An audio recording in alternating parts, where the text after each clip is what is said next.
Good afternoon and welcome back to North Penn Television's live coverage, full-day coverage of the 2020 Democratic Simulated Convention right here at North Penn High School. We had a lot of action and electric discussion going on down on the floor in the auditorium throughout the morning sessions. We are getting ready to kick off our roll call here in our afternoon, but before we get to it, the man who has helped out get this thing on the roll and running, we have Rachel Allmark here with Mr. Haley.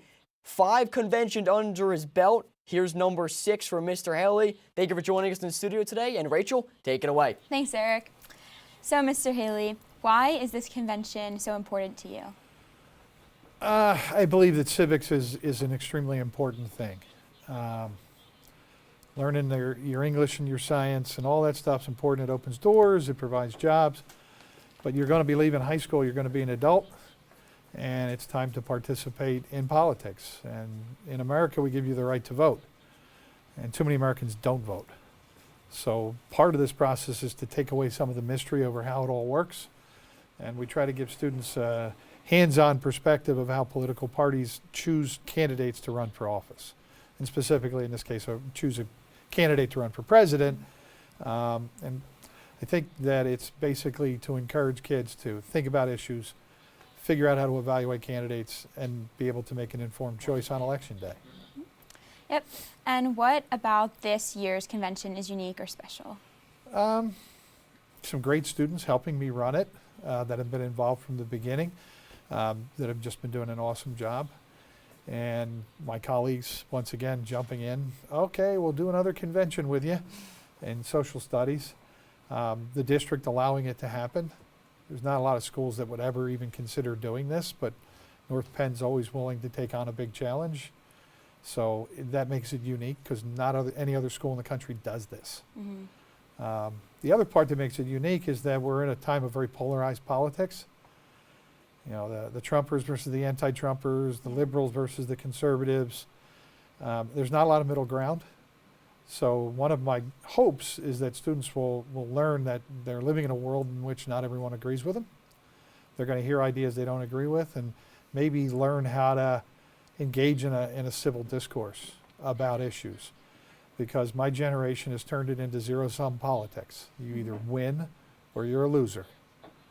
And that's not the way the country was founded. The country was founded by different groups of people coming together and compromising to create a great system of government. Mm-hmm. Those are all very good principles. Thank you for taking the time to advise the convention and for interviewing with us. Thank you. We're sending you back to the desk. Thank you, Rachel, and thank you, Mr. Haley, very much for joining us here in the studio, getting to see your point of view as you have been working tirelessly in the past couple months putting this team together. So it's been amazing getting to see everything unfold and the convention get underway. Also, a shout out goes to Rachel Rubens, Alexis Banford, Casey Cavanaugh, the co-chair, people who have been doing a phenomenal job down on the platform and talking about many discussion points and throwing it to the open discussions down on the platforms as our planks got underway. We're now going to take a moment also to talk to one person you saw plenty of in the morning session, where she, alongside Spencer Howell, were discussing many of the major points, as well as dissecting and recapping the discussion points as they unfolded. Skylar Simpson, thanks for joining us in the studio. No Great job this morning. And overall, what can you say about the morning and the session that brought much electricity to the crowd, many discussion points, and overall dissect what all went down in the morning session? Well, this morning was definitely very electric. We got to meet all of the campaign managers. We got to go over all the issues. There were some very heated, passionate discussions. Students got to vocalize their opinions. And it's one of the reasons why North Penn is such a great place. There are thousands of students with so many opinions. They got to vocalize that today. I can tell that a lot of people felt heard. And it was always a mature discussion. Everybody was acting very respectful towards each other, and it was just a very good debate between very important issues going on. All right, thank you, Skylar. Great to hear that kind of standpoint as well, with much of the discussion going on down right in front of you, where we talked a lot about the buzz in between topics. It was incredible getting to hear from you and Spencer as well down there on the floor. Right now, down on the floor, Spencer Howell being joined now by Cassie Montgomery, who put together a package of her own. And overall, from the morning session, Cassie and Spencer, we're getting ready for the afternoon, getting ready to kick off. Can you talk about a little bit of the buzz you're seeing down there or getting expected to see, and maybe recapping a little bit after the topics we saw in the morning session that are going to feed into what we see in this afternoon's conversation? So Eric, I think it's been great. There's a lot of positive energy here, and I think it's great because there's a lot of civic engagement as well. And I think a lot of people are excited to see, which candidate is going to come out on top. And there's been a lot of important issues like climate change and education and immigration being talked about. I've seen a lot of people around the school talking about which candidates they like and why they like them from their opinions voiced on the different options. It's definitely good to hear from so many different students being involved and having so much interest in today. So it looks like we're having a good second half of the day. Great to hear that kind of work going on down there already as our afternoon session gets ready to kick off. Thank you, Spencer and Cassie. Now we're going to draw back to the studio and send it over to Sophie Collins. We got to catch up with her a little bit at the end of the morning session. She has more for us right now. All right. Sophie, what can you say about the morning session and what it was kind of like? So this morning was very heated debate, as said before. So let's check in with this package to tie it all together. And Sophie, incredible job. The package, we're talking about that's still getting into the works. The package overall, though, what were some of the standpoints and the stuff you worked about and got to catch up with and talk to in interviews? So I worked with Justin O'Neill to interview students and teachers to get their viewpoints on how they feel the convention runs and how it affects them personally. Awesome. Great to hear, Sophie. We're looking forward to seeing more of your work throughout the afternoon and also possibly catch up with some more interviews that we'll get to see on hand. So for the rest of the work, we're going to get ready to check in now with Rachel. Overall, recapping some of the stuff we talked about. Many interviews going on in the morning session. Before we get into the roll calls, Rachel, what were some of the biggest takeaways you got to, take out of the interviews with candidates? I think that a lot of them were really well informed and just knew what they were talking about. And I think that in general, even like the people in the audience were able to be vulnerable and relate their own personal situations to the policies, and I think that's what was really most impactful to me. Sending it back to Eric. All right, thank you, Rachel. Sounds great. Looking forward to more of that work here in the afternoon as we get ready shortly to get underway. We're not going to check back in with Cassie and Spencer as things get ready to unfold in the roll calling. That's the next session coming up. Spencer and Cassie, what's up next on the schedule, and what can we look forward to more in the afternoon? So the next thing coming up is the challenge of the delegates. You're going to have Kathleen Cavanaugh come up and talk about that. We have the Montgomery County Commissioner also going to come up and talk, followed by some nominating speeches by the candidates. And then after that, we're going to have the first roll ballot for the states to vote.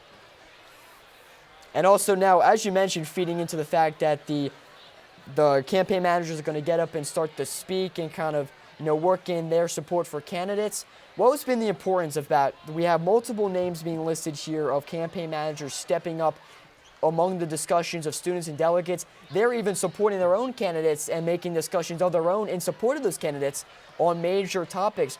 What does that kind of feed into overall students viewing upon different candidates, which may sway votes in favor of themselves?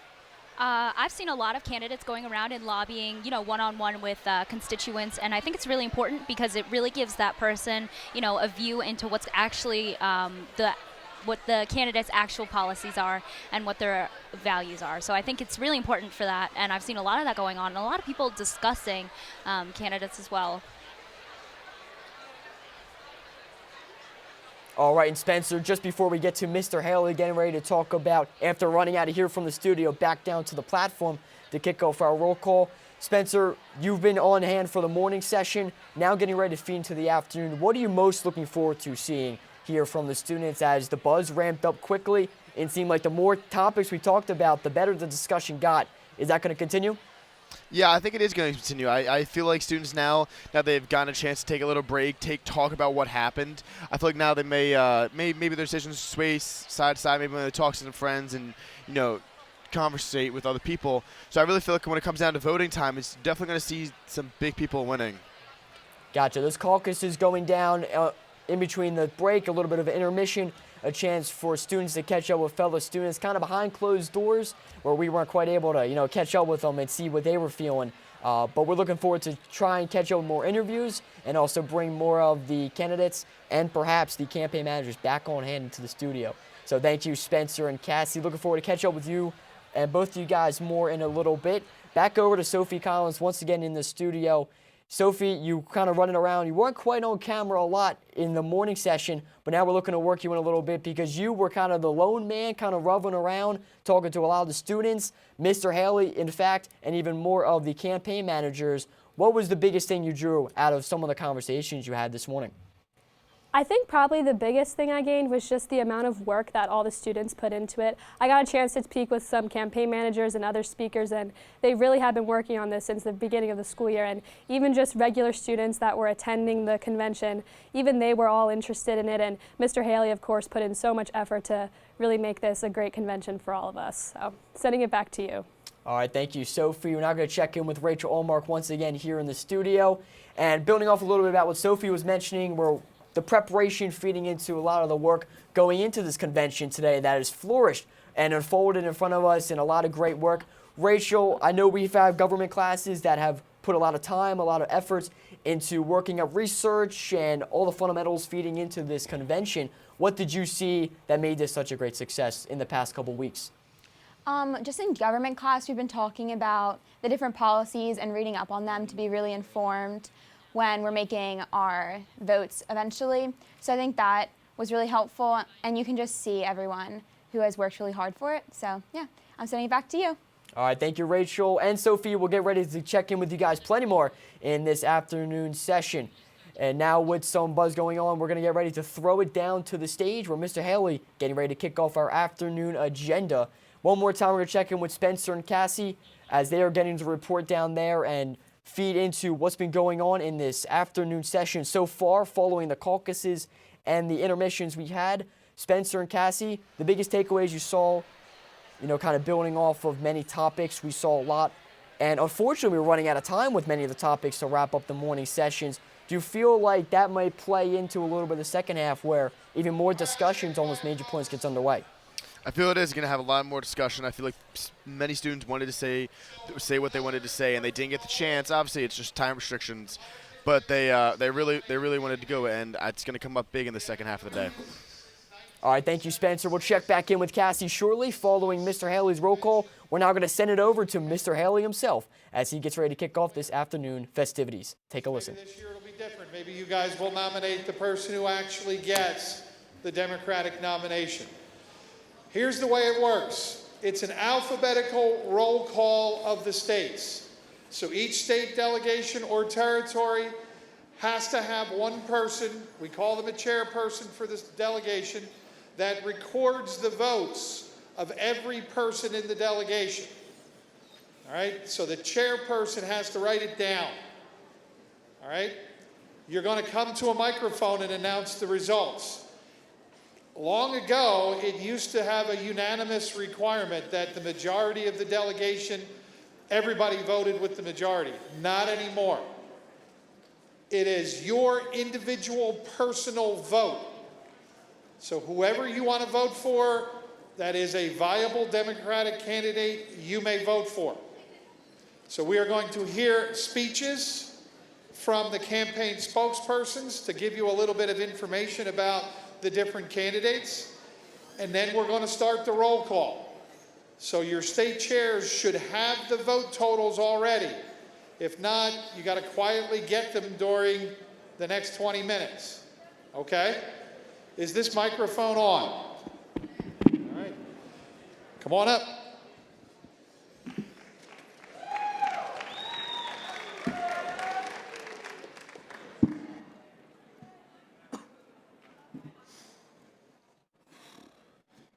Hello, I'm Lucas Kile, campaign manager for Joe Biden. To start, Joe is one of us. Being born in Scranton, Joe was born into the middle class. As a teen, he attended the prestigious Archmere Academy and paid for it entirely himself as his parents couldn't afford it through washing windows and weeding. Every day, as a Delaware senator for 36 years, he took the train into Wilmington, didn't drive, no private limo, nothing. That's just how he is. As a senator representing Delaware for 36 years and the vice president for 8, he knows how to lead. He has the knowledge. He's been in office more than half of his life and has more experience than any other candidate. First off, how many of you guys have a job? And then how many of you guys make less than $15 an hour? Joe Biden would have become president, that wouldn't be the case. As a federal minimum wage increased to $15, he'd help strengthen the middle class and raise it, helping to eliminate poverty while making the rich and medium gap closer together. He's also making an entirely new climate change plan centered around a $400 billion investment into renewable energy. And unlike other candidates like Warren and Sanders who have 15 and 10-year plans, we need change now, which is why he's doing 1.7 in Trump back taxes through 4 to 8 years. And finally, he's going to be making stricter punishments for abusers, people involved in domestic assault cases and harassment cases towards women. The most popular candidates, Warren, Sanders, and Buttigieg, are far too left to win support. If they win the nomination, only the far left will vote for them. You won't have moderates or independents because moderates and independents will be voting for Trump, putting the man back into office that most Democrats don't want to see. The only chance we have is to elect a moderate who can pull from both the Republican and the Democrat side. That's why I think Joe Biden is the best chance to win the 2020 election, and I hope you give him your nomination.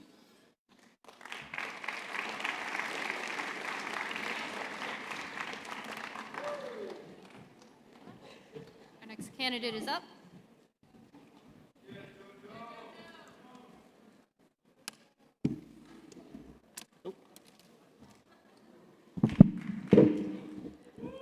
I know. I thought I'd be taller too by now. But I want to start off my speech by giving you all the truth. And the truth is this: the American dream has failed you. Work hard, play by the rules, and you aren't guaranteed success. Your children might not even live a better life than you did. We have been crippled with a country torn between red states and blue states. We have also fallen victim to our party's misconceptions. Democrats seeing Republicans as wholly uncaring about the poor, and Republicans believing Democrats entrap people in dependency in order to win elections. But we must not forget, no matter what our ideology is politically, every problem in America affects us all. America was built on the ideology of industry. You build your future, it is not handed to you. And the problem with Washington right now is that we haven't given you the tools to help you build it. See, the reality is, the only way for us to help serve you is to give you all the means to serve yourselves. And that's exactly what my candidate, Michael Bloomberg, intends to do. He intends to help the American people build their own future. When you think of Mike Bloomberg, you ask yourself, what's the difference between him and the current president? They're both old, white, wealthy businessmen, but their rise could be no more different. The current incumbent is a failed businessman who inherited $1 million and still managed to bankrupt his companies multiple times.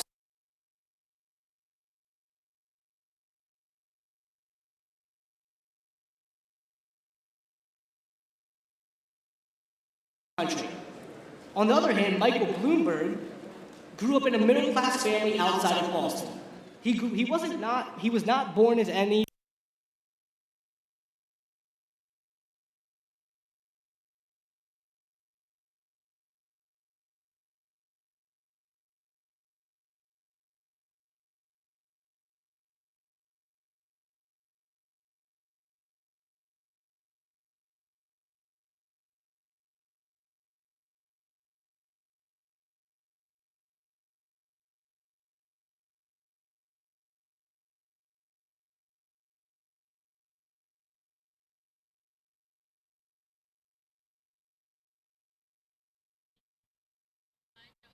All right, and definitely great words there as Jojo Dalwadi was talking about Michael Bloomberg, the representative, and talking a little bit about the candidates and the campaign managers discussing their candidates in support with some discussion going on down there on the floor. Spencer Halval, Cassie Montgomery down there on the floor. We definitely saw Jojo come out with a bang, kind of talk about some funny jokes going on, but also once he got down to the real conversation, Jojo was definitely delivering right away. What did you see in the candidates' conversation so far to the addressing the crowd? I think JoJo came out with a bang. He, got right to the point, and he's really talking up his candidate, talking about policies and talking about his background, which I think is really important, taking that a lot of Americans need to know, they need somebody that can be personal to them. And for you, Spencer, Lucas Kile also kind of kicked off our candidates discussing he was the campaign manager for Joe Biden. What did you see was the biggest attack and aggressive nature where Lucas Kile was able to get right to the point and also kind of bring up Joe Biden in the eyes of the delegates and students in front of him. I think the big thing that Joe Biden really talked about is that it's going to be very hard to get a lot of the votes from the nation if you are far left. I think Joe Biden is definitely seen as the more moderate Democrat, and doing that, he's able to get more votes from the Now, did not Michael only the Bloomberg fix Democrats, everything? the Of moderates, course not. and the But Republicans. So there's a very good chance that Joe Biden can get votes New from York all of come them a long instead way. of just His getting votes first from the term was Democrats. right after I think that was the really his 9/11 really big attacks, point is that where he doesn't helped have the city of too New many York come cases out going the one way or the ashes, other, that he's literally down and the middle. figuratively. And I believe he could help All the right, rest of thank the you, country Spencer. just like We'll now he send did it back with to New York. Jojo Thank you. Delwadi representing Michael Bloomberg in his continuous speech.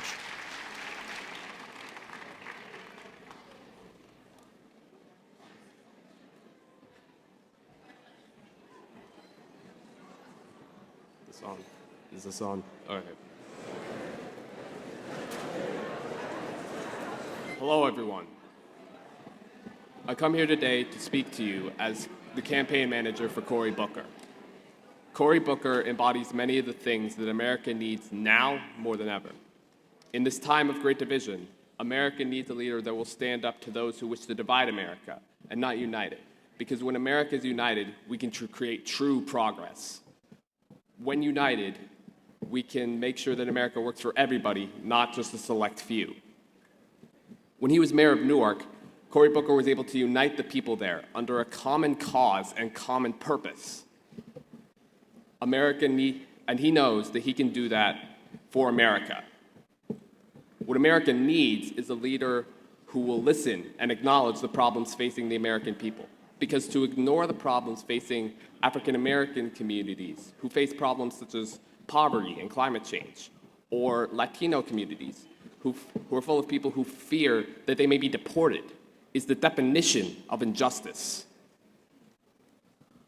America needs a leader who they can be proud of, and not a leader who continues to embarrass them on a repeated basis and disrupts the relationship between our international allies.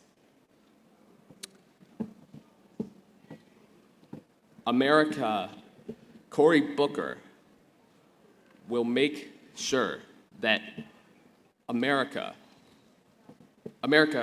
it deserves a leader that promotes freedom and progress. And as president, Cory Booker will make sure that America will promote those freedom and progress that it so rightfully needs.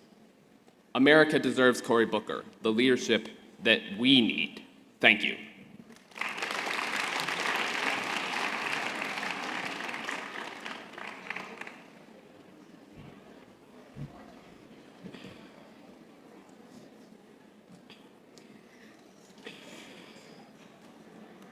Good afternoon, delegates. I'm the campaign manager for Pete Buttigieg. The campaign for Pete's presidency came easy. As mayor of South Bend, Indiana, the town in which he was born and raised, Pete has seen the problems that plague the real people of America. Pete is 37 years old, part of the in-between generation that has watched as the manufacturing industry ravaged the Midwest, mass shootings and climate change crushed the hopes and dreams of young Americans, and the crisis that came after 9/11, inspiring Pete's own military service.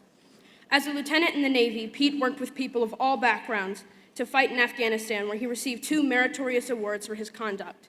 Pete is also the first openly gay Democratic presidential candidate and currently the youngest running. If elected, Pete would be the youngest and first gay president in history, 2 milestones set by his honesty to himself and his passion for people. Seeing his passion in public service, Pete left his work in the private sector and ran for mayor. In his first term as mayor, Buttigieg focused on who he knew as the heart of America. He saw firsthand how all of these diverse groups came together in his little town of South Bend, Indiana, and worked hard not only to make life better for them, but life better between them and encourage a 21st century lifestyle full of prosperity, security, and inclusivity. We are facing urgent national crises in the forms of climate change, gun violence, and an economy that's on its way to stagnant. Pete's plans to support minority and small businesses, mandate universal background checks, and focus on sustainable resources as a country are the answers to the problems we've struggled with for years. But Pete can't do it alone. Solutions don't come from Washington, but to Washington. Good politics is about, at its core, helping people, not promoting an ideological agenda. As a kid from the Midwest, Pete understands who is at America's heart. As a veteran, Pete understands what it takes to bring Americans together and how unstoppable we truly are. As president, Pete will bring a new faith in the government and rally Americans together behind new, bold ideas to finally solve our greatest problems. Thank you.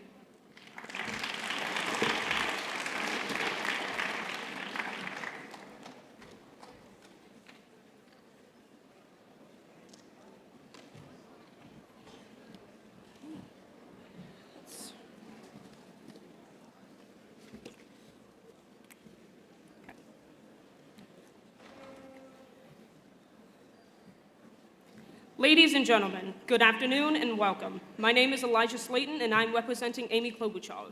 From a young age, Amy has experienced what politics is like at all different levels, from when she first lobbied state legislatures to a time as a county attorney, all the way to a continual election to a Senate since 2006.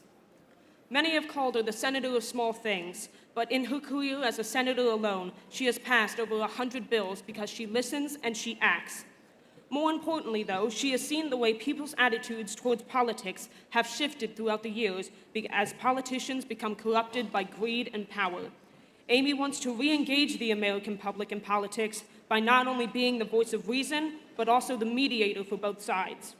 Time and time again, she has proven that small steps toward change ultimately cause a greater outcome. By reuniting both sides of every argument, she has reestablished the very ideal our country was founded on: compromise. For Amy, being in politics was never about pushing a political agenda. It was about finding the means to connect with all voters, one issue at a time. Other candidates will promise universal health care and free college, even when the reality of it is this country is too far in debt to afford these promises.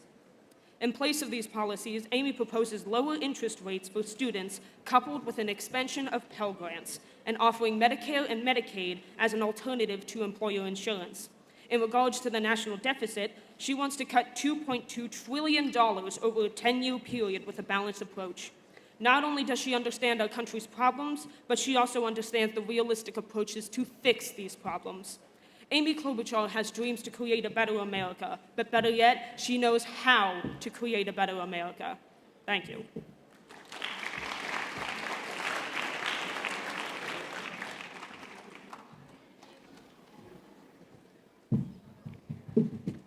Good afternoon, North Penn. I am Danny Halavanek, the campaign manager for Bernie Sanders. Bernie has decided to run again in the 2020 election since we are currently living in an era ruled by one of the most dangerous presidents in all of U.S. history. Climate change, poverty, and the rise of white nationalism are some of the biggest threats we face, exacerbated by President Trump. As one of the candidates running the 2020 race, his goal is to not only defeat Donald Trump, but to restore power to the working class, not the billionaires. Only together can we defeat Donald Trump. Since 1880, Earth's average temperature has increased by 1.4 degrees Fahrenheit, and 2/3 of the warming has occurred since 1975. This change is not naturally occurring, and it is caused by mankind. With climate change, droughts, hurricanes, and other freaks of weather will become the new norm, and millions will perish. We currently have a president who thinks that climate change is a hoax created by the Chinese, where the data and the scientists say otherwise. With the Green New Deal, over 20 million jobs will be created while combating and defeating climate change at the same time. The deal will make it so that the United States will be using 100% renewable energy by 2030, and the economy will be completely decarbonized by 2050. The plan will be self-paying since fossil fuels companies will pay their fair share in taxes, and the new employment will generate billions of dollars in revenue. The Green New Deal is a very radical way to solve climate change, but we need a radical way to solve it before it becomes irreversible. Around 40 million Americans live in poverty, meaning that do not own enough wealth to cover all of their needs. Bernie's parents were also of working class descent, and Bernie Sanders wants to fix the conditions for them. Hundreds of thousands of Americans alone have no home or roof above their head every night. In the land of the free, this should be considered as abhorrent, having a poverty level this high. As president, Bernie plans on eliminating homelessness by investing $2.5 trillion to build 10 million home units. He also plans on eliminating student loans and all student loan debt, so millions of Americans, even those not in poverty, become free of this debt. Education should be a universal human right, not a privilege for the elite and wealthy. In 2016 alone, the average student loan debt was $37,000. Essentially, most Americans are slaves to these type of debt, and they have to pay it off for decades. By eliminating student loan debts, Americans will be able to work less and see their families more, and will have a better well-being. However, this will not be an easy ordeal. The Democratic field this year is far more competitive than it has been, which is good because it shows that many people are wanting and willing to defeat the most dangerous president in our time. The millionaires and billionaires will constantly attack and berate him since they are scared of losing their power to him. Well, it is not fair that the power should be concentrated to the upper silver of the 1% of Americans. The power should be in the 99%. Since we're the Democratic Party, we need the power to the 99%, not to the 1%. With your collective help and voice, Bernie can make his ideas into reality. Thank you.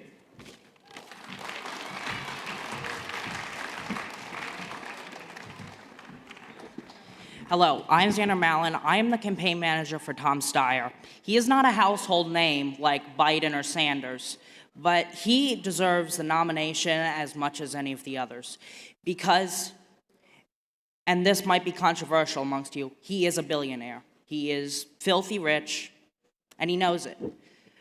But he doesn't act privileged. He acts every day, and he cares about the people that made him rich. He's donated hundreds of millions of dollars to various charities. He's supported Next Gen America, which aims to inform young voters about issues that inform us, make sure we are registered to vote. He has worried about climate change, though, much more than any other candidate. That's what makes him unique. That's the reason why you should support him. It's because he really is scared by climate change, and he knows that he's not going to be alive to see it. He's an older gentleman.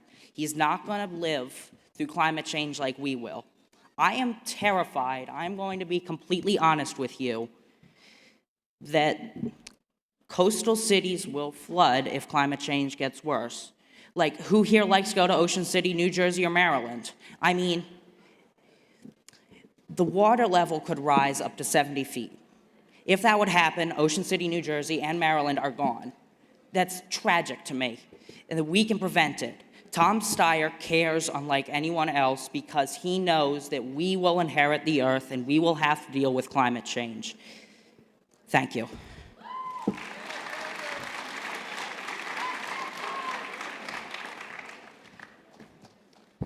Hello, everyone. Looking out over you, I'm reminded that you are the future of this country. You are responsible for the direction this country takes, and your ideas will become this country's policies. We've heard a lot about those policies this morning, so I'm not going to stand here and lecture to you about the specifics of Elizabeth Warren's. Instead, I'm going to tell you what she will do for you. Some of the biggest issues facing our country right now stem from problems with the economy. For far too long, the richest 0.1% of Americans have controlled this country. For far too long, the vast majority of Americans have had to struggle to make a living. For far too long, billionaires have sat around getting rich off the backs of the hardworking middle class. It is time for this to end. Elizabeth Warren will make sure that the wealthiest Americans are paying their fair share to make sure that you have the opportunity to succeed. Perhaps the most pressing issue for our country right now is climate change. This is an issue that is not for our children or for our grandchildren. This is an issue for us. In 2050, most of us will be in our 40s. That's not right when we're dying. That's not 90s. That's our 40s. That's the peak of our lives. It is time for us to take action now so that we do not find the world crumbling around us in the prime of our lives. Elizabeth will be the one to take that action. She will fight climate change to make sure that we still have the opportunity to succeed and to have a prosperous future. Elizabeth Warren is not a typical politician looking only to enrich herself. She will fight for all Americans and make sure that you have the future that you deserve. And that's why I'm asking for your vote today. Elizabeth Warren has the experience to know how to get things done and the plans to enact real change for this country in order to make a better future for everyone. Join me today and nominate Elizabeth Warren to be the next president of the United States. Thank you.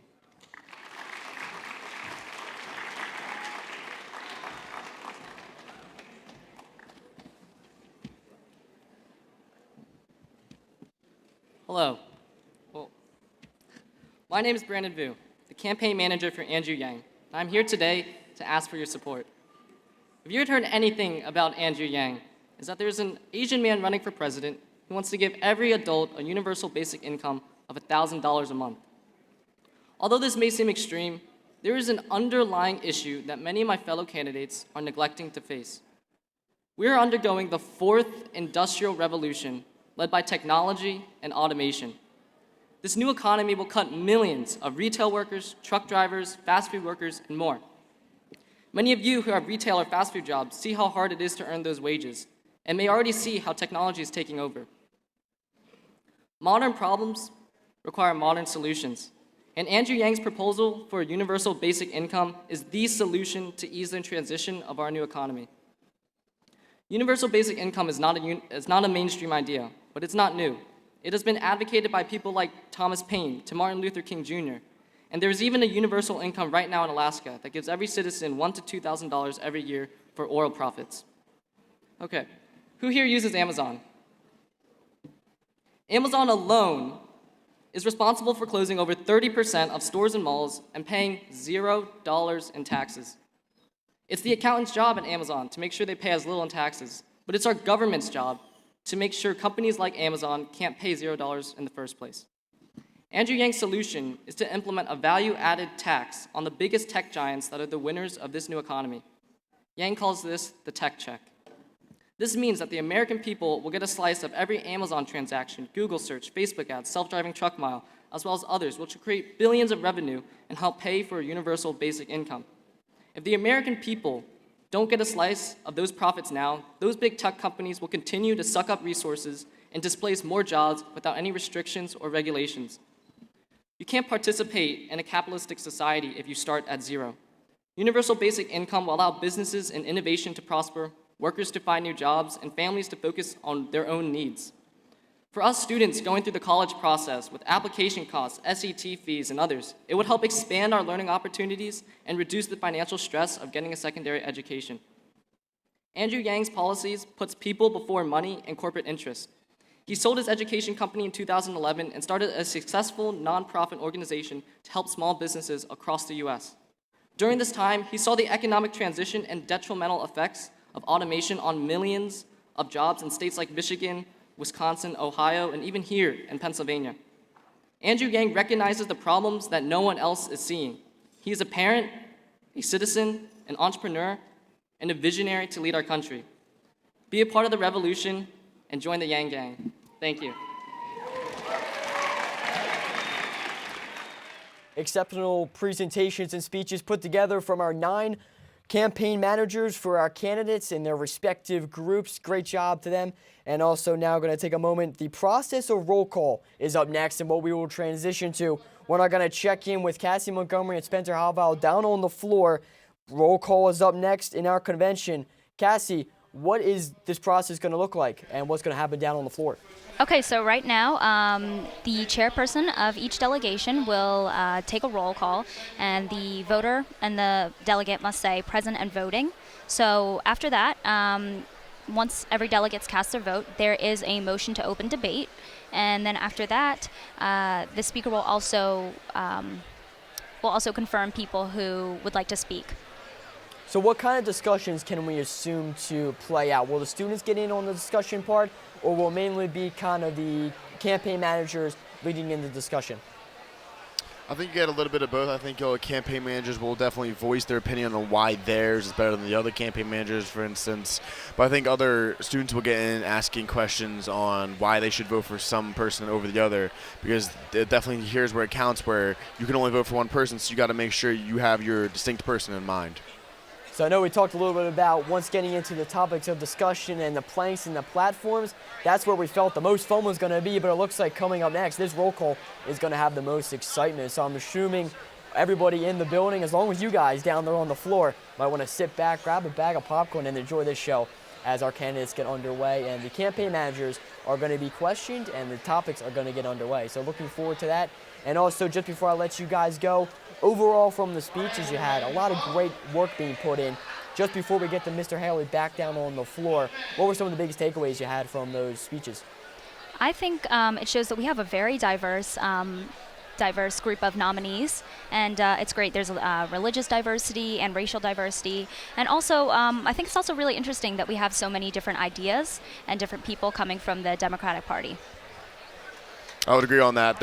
I mean, for instance, Pete Buttigieg is the first openly gay Democratic candidate. That's remarkable how that's happened. And you have Cory Booker and Andrew Yang, two people of color, and you get to see so much diversity that it's not just one group of that rich white guy. It's really good to see many different groups of people shown here. All right, thank you, Spencer and Cassie. Great words there coming in from you guys down on the floor. As Mr. Haley gets ready to kick off the roll call, we're going to take a quick moment here. Skylar Simpson, who was down there on the floor all morning, she's now joining us back in the studio. Skylar, who do you think is going to be the most successful in this next section of the convention? Well, from what I saw, Tom Steyer's campaign manager and Cory Booker's campaign manager were definitely the most vocal, Tom Steyer in particular. There were definitely a few managers that we didn't really get to see much of, like Bernie Sanders, so it's hard to say about them, but the ones that are more vocal, the audience is able to understand their viewpoints, and then I'd say that they're more likely the more they talk. All right, thank you, Skylar. We talked a little bit about that, where the more you say, the more face and the more support you're going to get. So it's going to be interesting to see how that unfolds as we get into our roll call. We're now going to send it down to the floor. Mr. Haley kicking things off, and we're going to listen in now as the roll call process gets underway.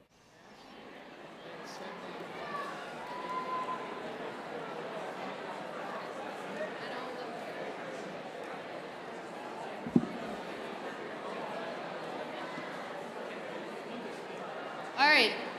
Once everyone is at your microphones. Okay. Folks, in order for this to work, you've got to be quiet so we can hear the vote totals. As the votes are made, you will see a bar graph move up. You need to get to 682 to win. So you need to be quiet so we can hear them. When they're done, you can cheer, but quiet until they're done. We will call the states out alphabetically, and you'll give us your number of votes for each candidate. If a state is not here, meaning there is no representative from that state, we will pass and then call on them at microphone 6. If the student representative decides to pass and be called on later, we will again find them at microphone 6. But you will only need to say your results once. If there is any question, we will let you know, and there is a certain number of electors per state. Each state gets a certain number. If you go over that number, it will not be counted, and you'll have to go to microphone 6 to fix it. Thank you very much. So we will begin with Alabama. Okay, so 5 of our delegates go to Sanders, the votes. 6 go to Biden. A little bit louder for the people calculating, please. 6 go to Biden, 2 for Elizabeth Warren, 4 for Yang, 1 for Klobuchar, and 1 for Bloomberg. Okay, please repeat those numbers. Okay, so, what? None. Okay. Do you want me to start over? Please repeat those numbers, thank you. Okay, so 5 for Sanders. Am I good? Okay. Yep. 1 for Bloomberg. 6 for Biden. 2 for Warren. 4 for Yang. And 1 for Klobuchar. Thank you very much, Alabama. Alaska. We have 2 votes for Joe Biden and 3 votes for Bernie Sanders. Please repeat yourself. We have 2 votes for Joe Biden and 3 votes for Bernie Sanders.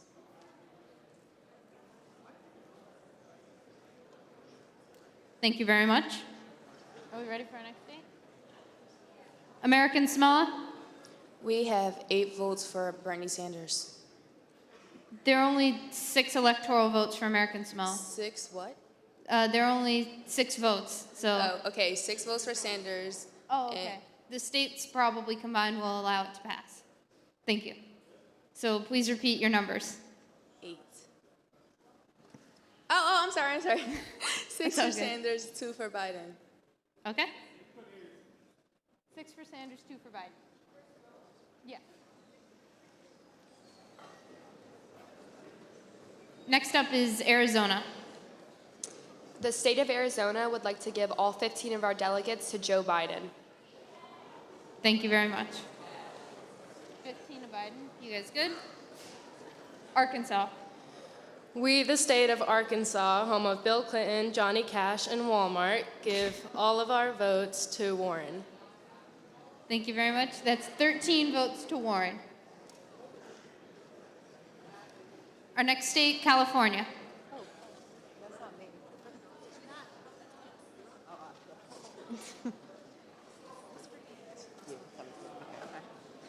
We have a lot in California, so everyone please hang tight for a moment. Thank you very much. Sorry. Okay, for Joe Biden, we got 1. For Michael Bloomberg, we got 20. For Cory Booker, we got 0. For Pete Buttigieg, we got 3. For Tulsi Gabbard, we got 8. For Amy Klobuchar, we got 1. For Deval Patrick, we got 0. And Bernie Sanders, we got 17. And Tom Steyer, we got 8. And Elizabeth Warren, we got 6. Thank you very much. Oh, did the people at the desk get it? Yes. And Andrew Yang got 17. Thank you very much. Did the people at the desk get all of that? Okay.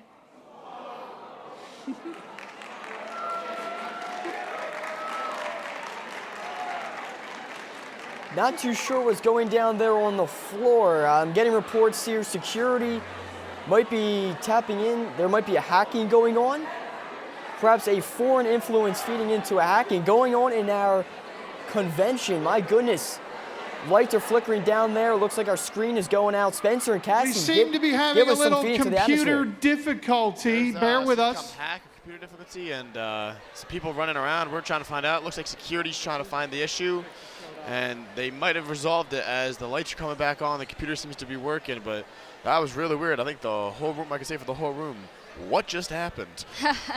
Yeah, supposedly it was a computer failure, but you know, you never know. A quick response down there. Great job by Mr. Haley as he continues to quickly captivate the room. Vladimir Putin tried to hack into our convention, but we got it back on track, and we shut him down. Thank you to my ROTC agents.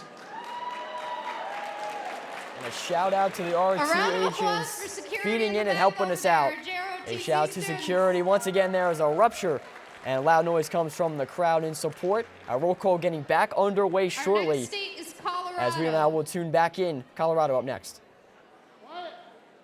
Delegates, we need some silence for Colorado, please. Thank you.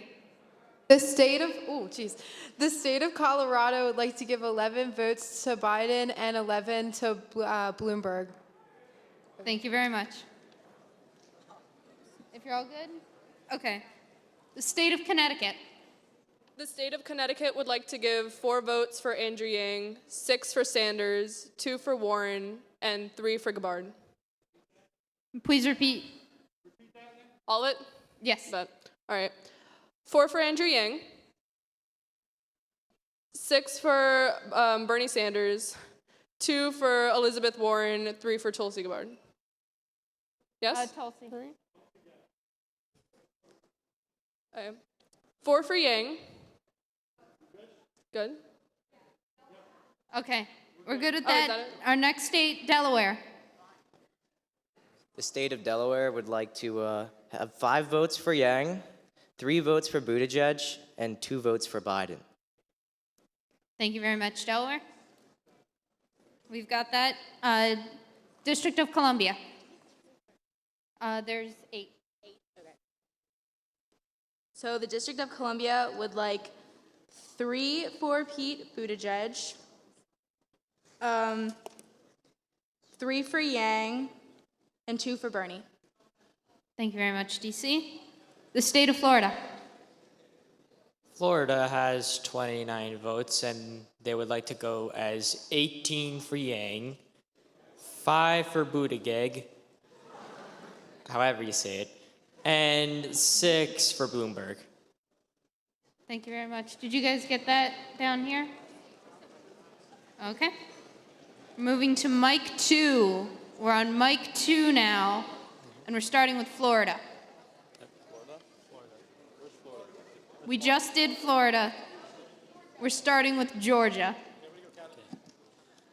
The state of Georgia would like to give 4 votes for Biden, 1 for Bloomberg, 5 for Warren, 3 for Yang, 4 for Gabbard, 2 for Sanders, and 1 for Buttigieg.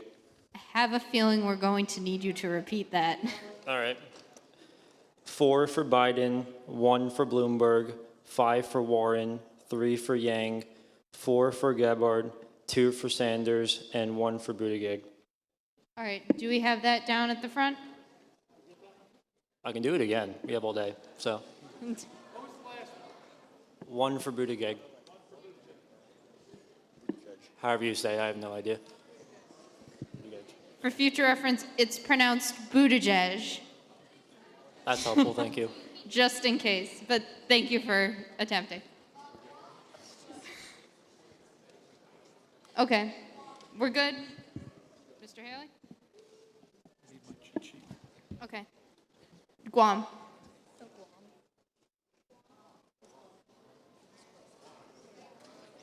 We have no representative from Guam? Okay.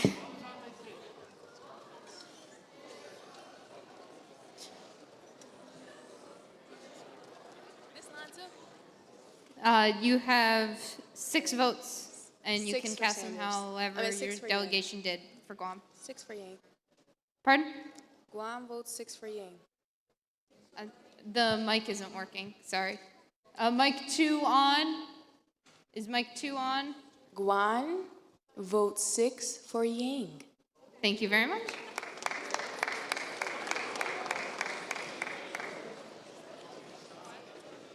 Hawaii.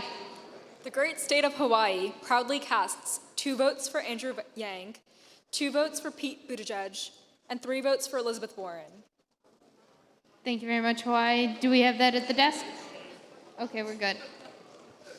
Our next state, Idaho.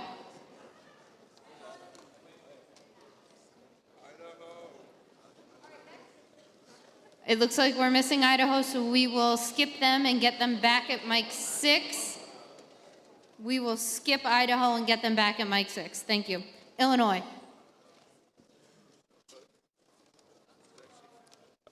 Illinois would like to give 12 votes to Joe Biden, 10 to Buttigieg, 8 to Sanders, 6 to Bloomberg, 6 to Yang, 2 to Booker, 2 to Klobuchar, 2 to Gabbard, 1 to Patrick, 1 to Steyer, 2 to Warren.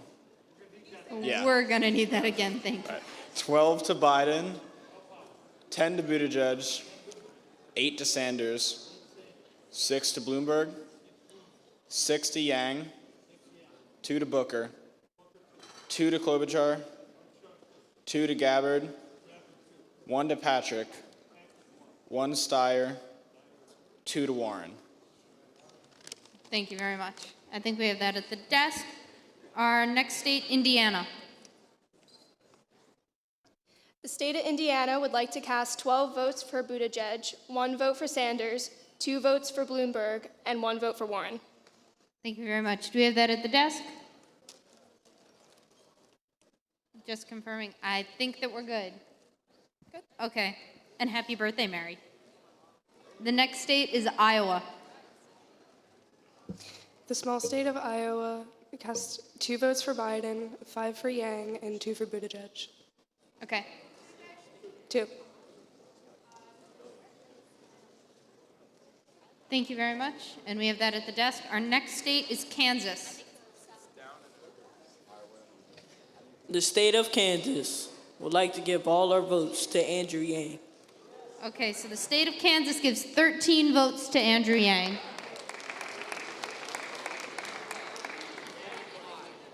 The next state is Kentucky. Oh, Idaho is up. Okay. We didn't. 4 for Biden and 4 for Patrick. Okay. Yeah. 4 for Biden and 4 for Patrick from Idaho.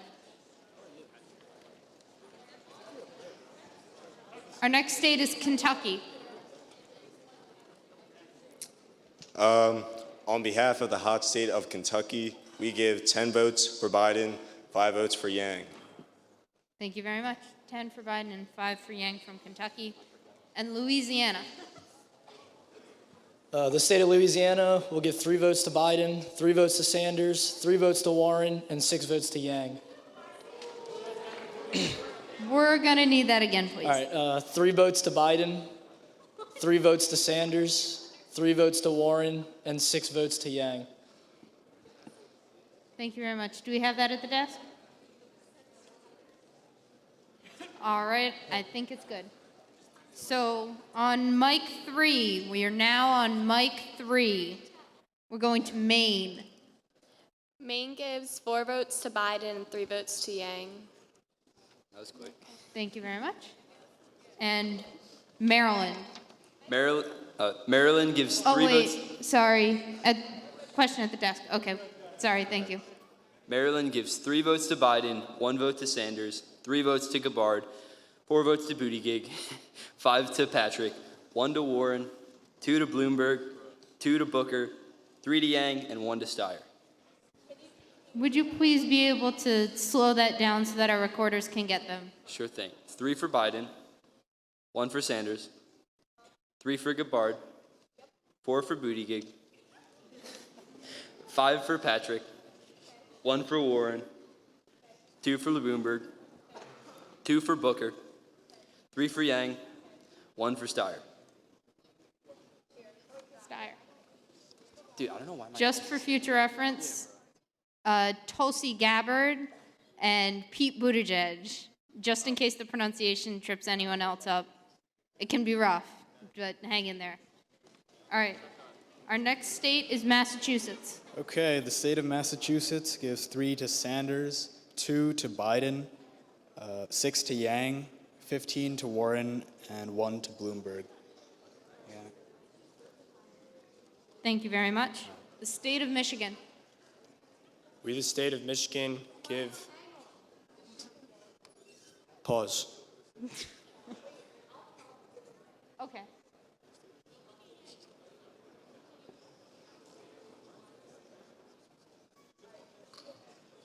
Thank you very much, Michigan, for waiting. We, the state of Michigan, give all 16 of our votes to Sanders. Okay, 16 votes to Sanders for Michigan. The next state is Minnesota. Minnesota gave 4 votes to Sanders, 5 to Bloomberg, 1 to McMullen, 1 to Gibson, 1 to Buttigieg, 3 to Yang, 2 to Castro, and 1 to Biden. The whole Julian thing? Castro dropped out of the race. I mean, this was, okay. So 7 votes for Bloomberg, 4 for Sanders, 1 for McMullen, 1 for Gibson, 1 for Buttigieg, 3 for Yang, and 1 for Biden. 3. Yeah. There were, I believe that it was 11 candidates on our PowerPoint who are still in the race. If you send up a candidate who is not in the race or you include a write-in, it will not be counted. Please don't do that. Our staff's working so hard. All right, so we're still on mic 3, and we're down to Minnesota. Yes? That was Minnesota. That was Minnesota. We're at Mississippi. Mississippi gives all votes to Yang. Okay, that would be 10 votes to Andrew Yang from Mississippi. Missouri. On behalf of Missouri, I would like to give 2 votes to Bloomberg and 8 votes to Warren. Thank you. Thank you, Mississippi. Missouri. Montana.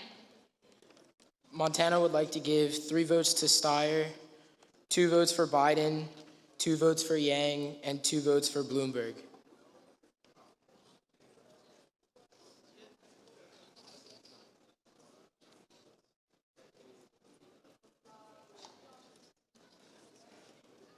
Nebraska.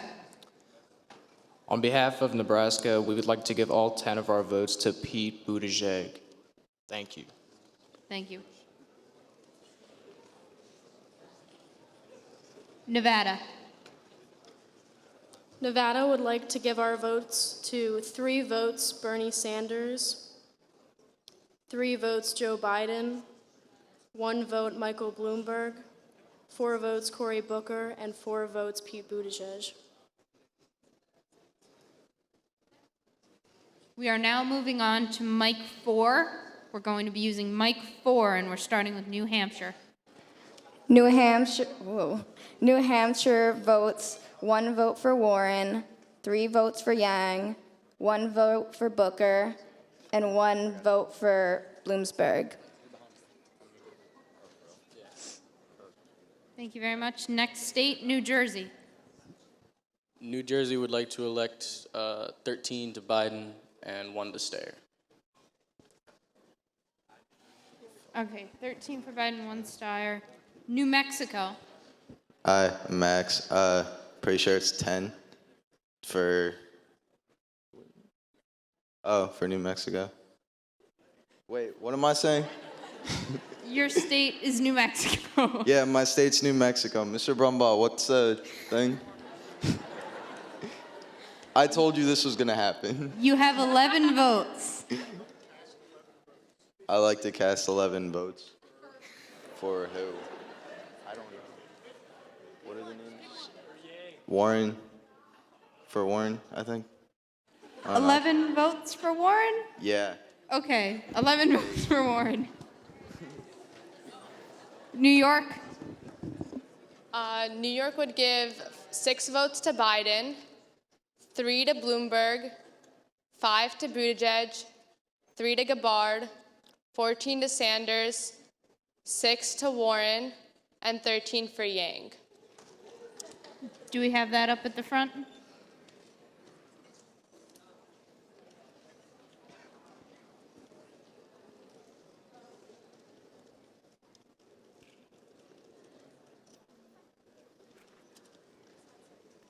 Catherine, should I repeat? Not yet. I think that they just about have it, correct? We're good at the front desk? Okay, we will move on to our next state, North Carolina. North Carolina would like to give 5 votes to Biden, 2 votes to Booker, 5 votes to Buttigieg, 5 votes to Sanders, 6 votes to Warren, and 7 votes to Yang.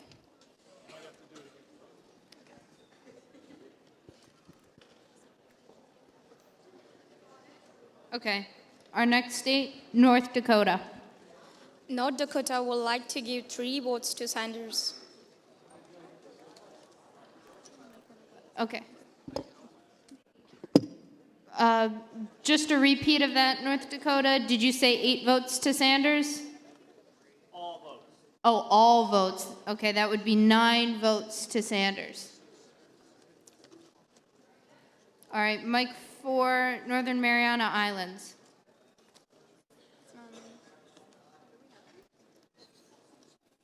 Okay, they are not here, so they will go to Mike 6 when they're ready. The Northern Mariana Islands will go to Mike 6. Ohio. Okay. The great state of Ohio would like to cast 3 votes for Patrick, 1 for Bloomberg, and 32 for Yang.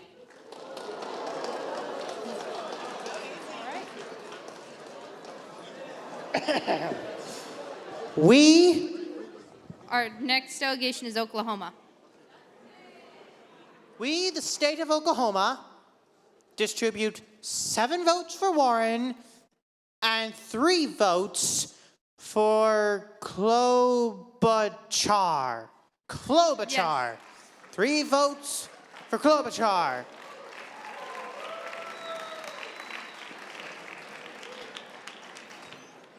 And Oregon. Oregon would like to cast 3 votes for Bloomberg, 6 for Sanders, 3 for Warren, and 8 for Yang. Are we good at the front desk?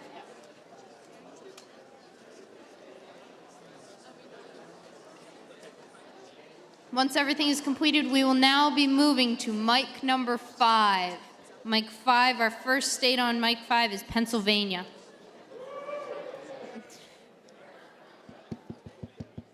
Is it working? Okay. You ready? Okay. If mic 5 is working, then I'm ready. Okay. We're going to do 10 to Gabbard, 42 to Yang, and then 1 to no, Sanders, my bad. Okay.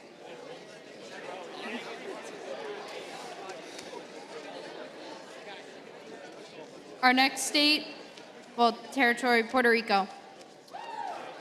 On behalf of Puerto Rico, we elect all of our votes to the Yang Gang. Puerto Rico gives all their votes, all 15 votes to Andrew Yang. Next state, Rhode Island. Oh, that's me. Okay, so we're gonna do 1 for Steyer, 2 for Yang, and the rest for Bernie. Rhode Island gives 1 for Steyer, 2 for Yang, and 10 for Bernie. Yes? Okay. South Carolina. South Carolina would like to cast all 9 votes to Pete Buttigieg. Okay. South Carolina gives 17 votes to Pete Buttigieg.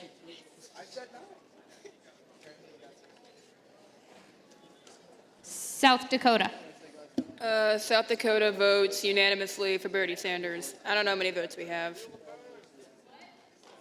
Unanimously for Bernie Sanders. South Dakota votes 9 votes for Sanders.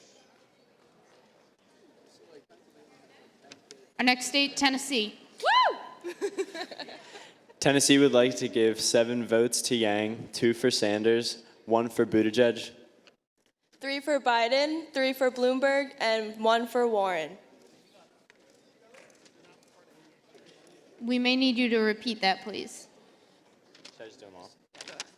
7 for Yang, 2 for Sanders, 1 for Buttigieg, 3 for Biden, 3 for Bloomberg, 1 for Warren. Thank you very much. Texas. The great state of Texas will give 11 votes for Biden, 1 for Bernie, 1 for Bloomberg, 2 for Buttigieg, 3 for Booker, 3 for Warren, 3 for Steyer, and the rest to Andrew Yang. Okay, we need to hold on for 1 minute for the board. There's supposed to be 4 states and territories at mic 5. How many people are at mic 5 currently? Just us two?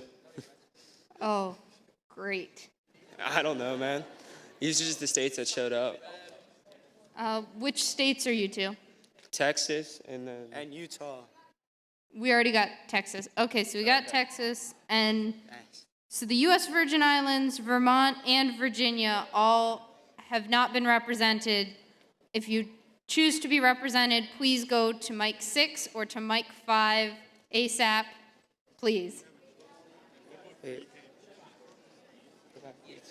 Utah is being represented, but U.S. Virgin Islands, Vermont, and Virginia are not represented currently. Utah, please cast your vote. Utah would like to cast all of our votes to Andrew Yang. Utah casts 9 votes to Andrew Yang. Okay, so there are more. Speaker at mic number 5, what state or territory are you? Vermont. Okay, Vermont. All right, Vermont has 1 vote for Pete Buttigieg, 1 vote for Amy Klobuchar, 4 votes for Andrew Yang, and 1 vote for Michael Bloomberg. Thank you. Would we be able to hear that one again, please? Vermont.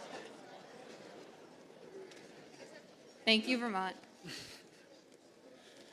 All right, it was 1 vote for Pete Buttigieg, 1 vote for Amy Klobuchar, 4 votes for Andrew Yang, and 1 vote for Michael Bloomberg. Thank you very much. And the next state or territory, who do you represent? Virginia.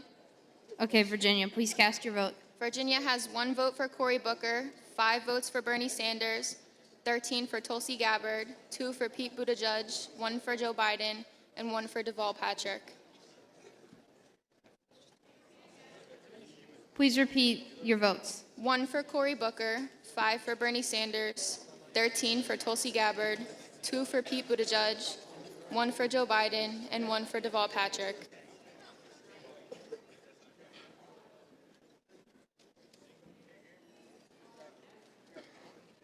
We're good. And next speaker, Virgin Islands, please cast your votes. unanimous for Bernie Sanders. Feel the burn. 5 votes for Bernie Sanders from the U.S. Virgin Islands. Next, we will be going to Mike 6. We'll start with Washington State at Mike 6. Washington would like to cast all of their votes for Bloomberg. Washington casts 25 votes for Bloomberg. 25 votes for Bloomberg. West Virginia would like to use all their votes for Bloomberg. West Virginia casts 10 votes for Bloomberg. Wisconsin. Hello, we are Wisconsin, the land of the cheese, and we have 1 vote for Bloomberg and the rest for Yang. 1 vote for Bloomberg and 26 for Yang.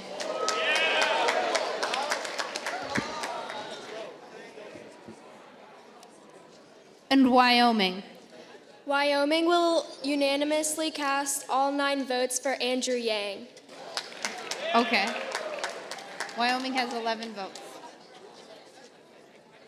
And then our superdelegates are not here. Yes, that's what we have with the states currently. Thank you very much for your patience. All right. Why is it your name up there?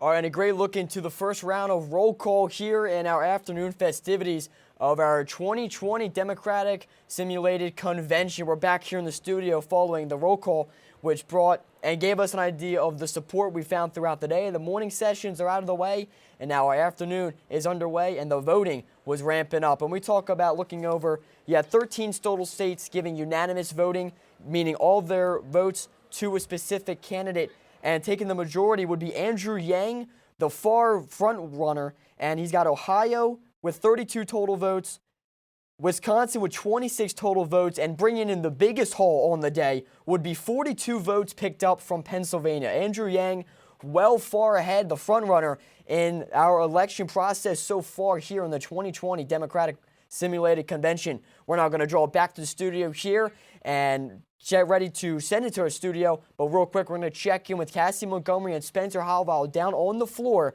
where our first round of roll call just wrapped up. Spencer and Cassie, what's the atmosphere been like down there? What do you take away from the roll call? So you definitely see Yang's taking a big thing, but there's no clear winner here. So you need 683 votes to be a clear winner. So now there will be a re-roll and re-roll call of all the votes. So now all those who are not qualified high enough in votes will not be able to be voted for, and we'll be able to see who will take the winner. And Cassie, taking a look at the statistics and the bar right there, you see Andrew Yang well ahead of the crowd. What did you feel that Andrew Yang was able to draw in most where his votes are so unanimously ahead? I think Andrew Yang has definitely appealed to the younger generations, and he definitely gets a lot of, it's a kind of controversial thing for him to come up with the universal basic income, but I think a lot of people are on board with it, and I think it's very clear that he is very popular here. All right, real quick before we bring it back to the studio, what's exactly going on right now down there on the floor? Mr. Haley back up at the podium. What's been ramping up right now? So right now he's deciding who will be able to vote for. Do not quote me, but it should be Warren, Sanders, Buttigieg, Bloomberg, Yang, and Sanders and Biden. Those are only able to vote for. The rest will not be able to be voted for. So now there will be a re-voting.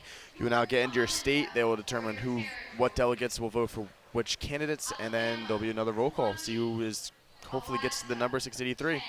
Gotcha. Thank you for the insight, Cassie and Spencer. We're going to send it back now down to Kavanaugh. Is going to rework over the things and get back down into the floor and what's going on down there in our convention. Let's send it back now to the podium and back down to the floor. Colorado, 22. Connecticut, 15. Delaware, 10. District of Columbia, 8. Florida, 73. Georgia, 29. Guam, 6. Hawaii, 11. Idaho, 8. Illinois, 56. Indiana, 23. Iowa, 13. Kansas, 13. Kentucky, 15. Louisiana, 15. Maine, 9. Maryland, 29. Massachusetts, 27.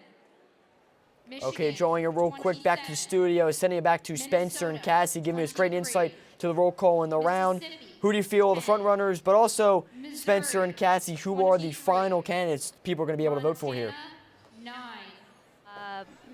Yang and Sanders were both very popular, but the final candidates that states will be able to vote for are Biden, Bloomberg, Buttigieg, Sanders, Warren, and Yang. And those are the final candidates that will be in this roll call. Gotcha. Thank you, Cassie and Spencer. And also, who do you feel are going to pull most ahead? You saw a lot of support for Andrew Yang. Perhaps his second roll call, however, might change up and shake up things. Is that what you were expecting to see, or are you going to expect to see Andrew Yang kind of pull ahead again? I do believe Andrew Yang will pull ahead now that they saw how many majority of big number of votes, especially like Pennsylvania, you saw 42 votes went to him. I think many people will change and they'll give him the main amount of votes.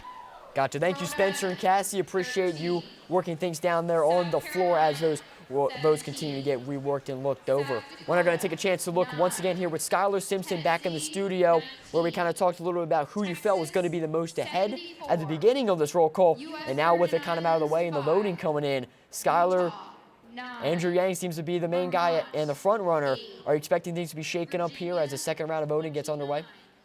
Andrew Yang seemed pretty popular. I'm astonished how popular he was, since he wasn't one of the candidates that talked the most in the microphone, but people seemed to love him just the same. I personally think that he's probably going to pull ahead just because of how much widespread support he's getting. That's all I have, sending it back to the desk. Thank you, Skylar. And as I kind of mentioned once we came back, where we had 13 total states giving in all their votes, it was Andrew Yang bringing in most of the votes for the states of Ohio, Pennsylvania, Wisconsin, the states you're going to want to get the most votes for. So now, as we're going to send it back down to the floor, Mr. Haley back at the podium. Let's listen in. Change the rules, but Democrats have always included a group that they call superdelegates. They are party leaders and elected officials that get to come and vote in 2020, but only if there's not a winner on the first ballot. We didn't have a winner on the first ballot, so we have two groups of superdelegates that will vote in this round. Mr. Malarkey?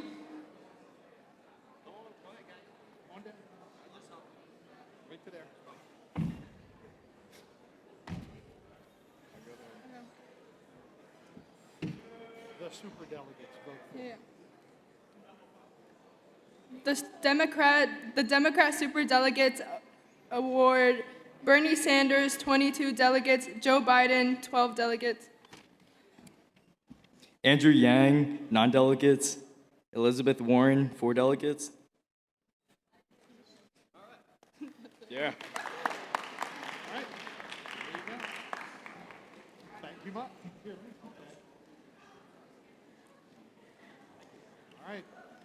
Do you need any more time, state chairs? You ready to go? Then you're going to line up at the same microphone again.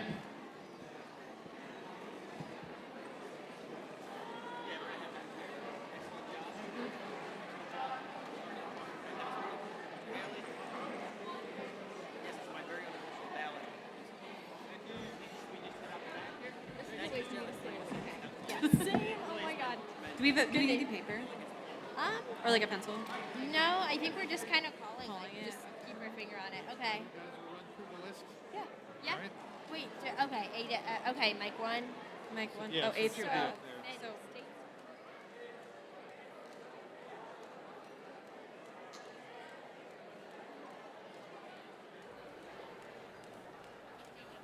So, We're going to be getting ready to kick off now our second round of the additional ballots and the voting getting ready to get underway. Those state representatives are making their way back around to their microphones where they will continue to dish out their voting in support of the multiple candidates we have on hand. Andrew Yang bringing in the most. We'll see if he's able to continue to get in the same kind of groove. But right now, we'll get ready to send it back shortly to Rachel Rubens and Alexis Bamford up at the podium and on the floor to kick off our additional ballot voting. Let's listen in shortly. Okay, everyone at microphone number 1, are you guys all ready? Okay, awesome. Alabama. Okay, mic number 1. I don't know. Yeah, but you're in the back. Is it? Okay, it's on now. Sorry. All for Yang. All for Yang. Alaska. Alaska also votes all for Yang. American Samoa. 3 for Sanders and 3 for Yang. Okay. Arizona.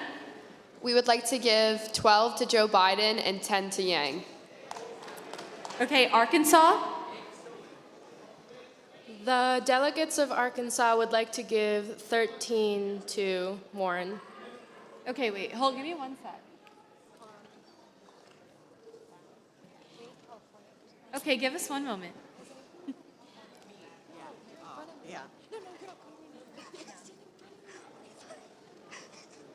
Okay, wait, you got Arizona? Did you? Arkansas. We'd like to give all 13 to Warren. Awesome, okay. Yeah. California?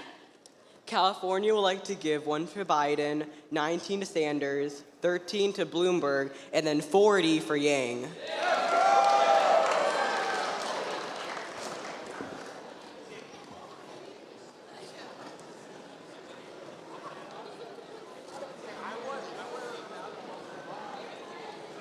Colorado. Colorado would like to give 2 to Biden and 20 to Bloomberg. Okay, thank you.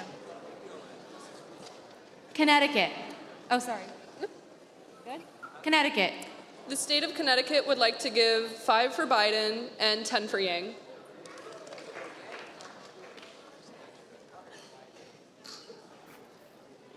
Okay.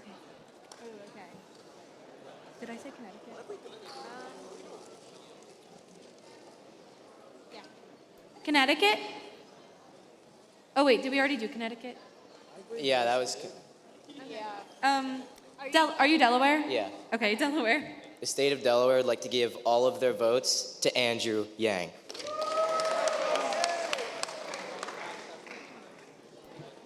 District of Columbia. District of Columbia would like to give Washington.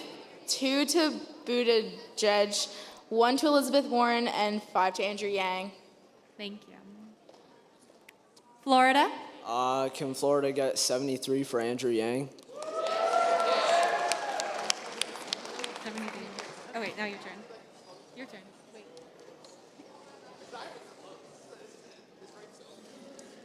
Okay. All right. Starting with Georgia. Okay.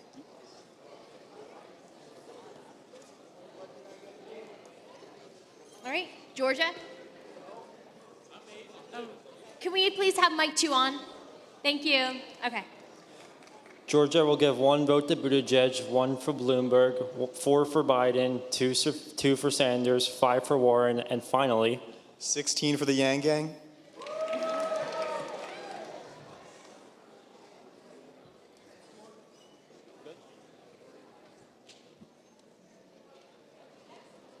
Okay, Guam. All for Yang. All for Yang. Did you say? Okay. All for Yang. Yeah. All right, Hawaii. The proud state of Hawaii proudly casts 1 vote for Andrew Yang, 4 votes for Bernie Sanders, and 6 votes for Pete Buttigieg.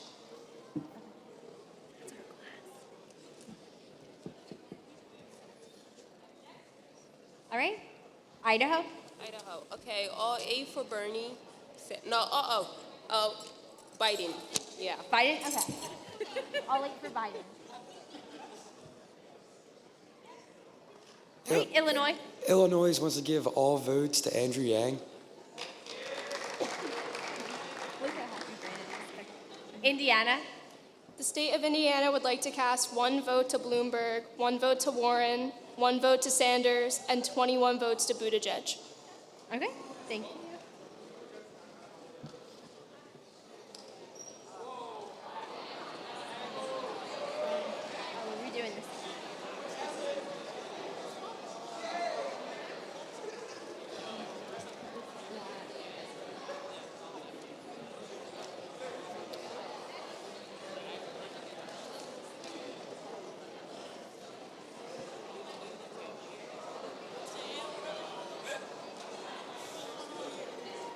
Okay, cool. Iowa. The state of Iowa would like to cast two votes for Biden, 9 for Yang, and 2 for Buttigieg. 2 for Biden, 9 for Yang, and 2 for Buttigieg. Kansas. The weak state of Kansas would like to cast all its votes to Andrew Yang. Yang gang.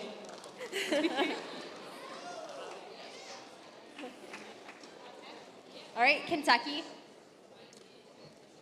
The hot state of Kentucky would like to give all of our 15 votes to Andrew Yang. Dang, okay. And Louisiana. Louisiana would like to give 1 vote for Warren and 14 for Andrew Yang.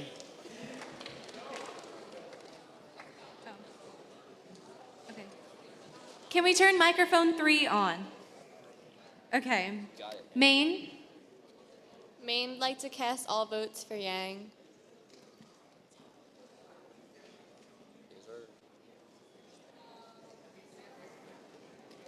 Maryland. Maryland would like to vote all for Yang. Okay. Massachusetts. Massachusetts goes all Yang. Michigan. Yeah. Michigan, we got all in the Yang gang. 16. Wow.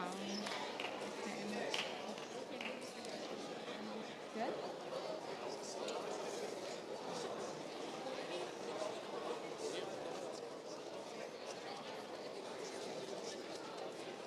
One moment, please. Good. What? No, I was just making sure I had the okay. Minnesota. All right, with a quick intermission there as the roll call gets ready to get back underway and the additional ballot voting. My goodness, can you believe it? The second round of voting, and it's all Andrew Yang, as 11 states unanimous, all supporting Andrew Yang. The full swing going in favor of the Yang gang, as the crew down there likes to call it down there on the floor. But also, most importantly, we have other voting coming in, and we're going to get right back to the roll call as the votes continue to be tallied up. Let's listen in.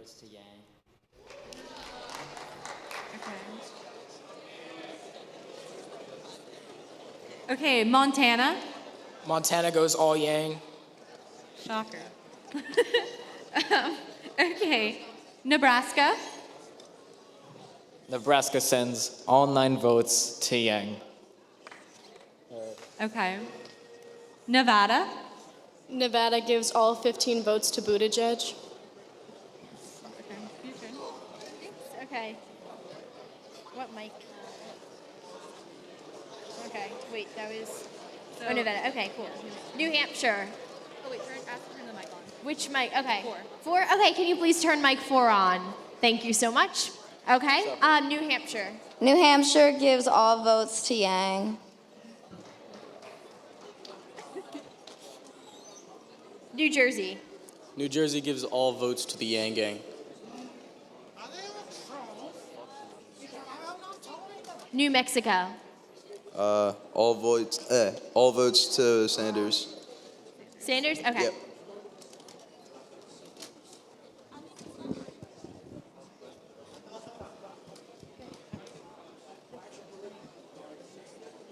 Is it good? Good? Okay. New York. 10 to Biden, 5 to Bloomberg, 8 for Buttigieg, 22 for Sanders, 10 for Warren, and 24 for Yang.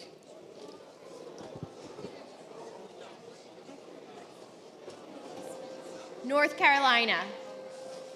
North Carolina casts 4 votes for Biden, 6 votes for Warren, and 20 votes for Yang.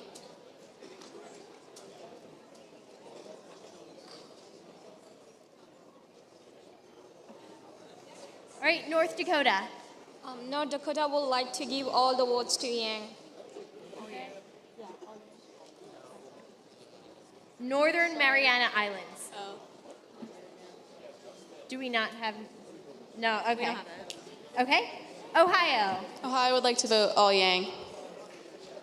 All Warren. Yeah. Sorry. Okay. Got it? Got it? All Yang. All right, There was, backing here into the studio, kind of recapping all the voting coming in. And as we get into our process, we're seeing Andrew Yang getting unanimous voting for the states, all the voting going his way in favor. When we get to that 682 mark in the voting, the nomination will go in favor of Andrew Yang, as he is the obvious frontrunner for that capturing mark. So 682 votes is needed for the nomination. Andrew Yang just about there. So we will continue to listen in and see which state is going to push him over the edge. So let's listen in and continue to hear the balloting voting as it unfolds in front of us. 1 for Warren and 8 for Yang. Can we turn mic 5 on, please? Okay. Pennsylvania. Pennsylvania would like to delegate all 53 votes to the Yang Gang.